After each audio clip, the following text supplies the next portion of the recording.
സമയം രാവിലെ 10 മണിയായിട്ടുണ്ട് കേട്ടോ. കുട്ടികൾ കുളിക്കാൻ കടവിൽ ചെന്നപ്പോഴാണ് കാഴ്ച കണ്ടത് വാഗവരാലിൻ്റെ കുഞ്ഞുങ്ങളെന്ന് പറഞ്ഞാൽ വലിയ കുഞ്ഞുങ്ങളാണ് കേട്ടോ. അപ്പം അത് ഞങ്ങൾ അതിനെ പിടിക്കാൻ തീരുമാനിച്ചു. കാരണം ഞങ്ങൾക്കൊരു കുളമുണ്ട്, അപ്പോൾ ആ കുളത്തിലിട്ട് വളർത്താൻ കരുതിയാണ് ഞങ്ങൾ പിടിക്കാൻ തീരുമാനിച്ചത്. അങ്ങനെ വള്ളത്തെ കയറി വലയാട്ടി ചെന്നപ്പോഴേക്കും വലിയ കുഞ്ഞുങ്ങളാണല്ലോ, നിമിഷം കൊണ്ട് അത് ആ കായലിന് നടുവിലേക്ക് മാറിയിട്ടുണ്ട്. അങ്ങനെ അതിൻ്റെ പുറകെ വീശാനായിട്ട് പ്രദീപണ്ണനും മോനും കൂടി പോകുന്ന വീഡിയോ ആണ് നമ്മളിപ്പോൾ കണ്ടുകൊണ്ടിരിക്കുന്നത്. പക്ഷേ അത് വലിയ കുഞ്ഞുങ്ങളായിട്ട് തന്നെ നിമിഷ നേരം കൊണ്ട് അത് ഓടി ആ കടലിൻ്റെ അടി കയറി കേട്ടോ.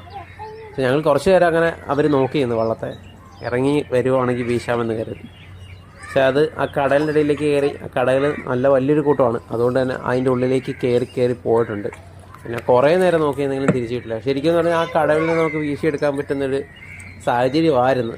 വള്ളവും വലയൊക്കെ റെഡിയാക്കി വന്ന സമയം കൊണ്ട് അവർ നിമിഷ നേരം കൊണ്ട് കടന്നു കളഞ്ഞു.